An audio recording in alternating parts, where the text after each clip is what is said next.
DBL গ্রুপের আয়োজনে রাজধানীর ১০০ ফিটের শেফ টেবিল কোর্ট সাইডে চলছে ডিবিএল কর্পোরেট ফুটসাল টুর্নামেন্ট। বিকেল থেকে রাত পর্যন্ত চলা এবারের আসরে অংশ নেয় প্রতিষ্ঠানটির বিভিন্ন ইউনিট ও বিভাগের ২০০ কর্মীরা।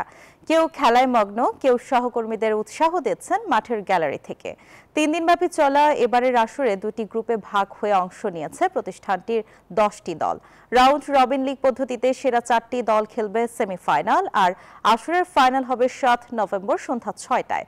আসরটি উদ্বোধন করেন প্রতিষ্ঠানটির চেয়ারম্যান আব্দুল ওয়াহিদ, এমডি আব্দুল জব্বার ও ভাইস চেয়ারম্যান আব্দুর রহমান। সারা বছর এই অনুষ্ঠানের জন্য আমাদের টিম মেম্বাররা সবাই অধীর আগ্রহে থাকে। একটা আনন্দঘন পরিবেশ হচ্ছে।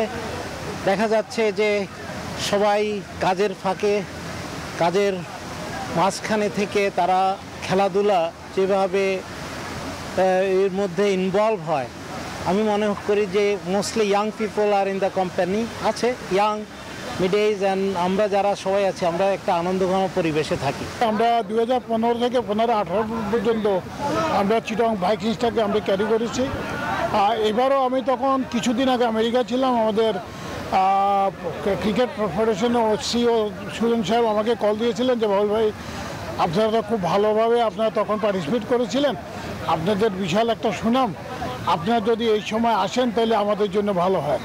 তো আমি বললাম যে দেখেন এখন তো শেষ সময়, বাট আমিও দেশের বাইরে, আমাদের একটা অর্গানাইজ করতে সময় নেবে।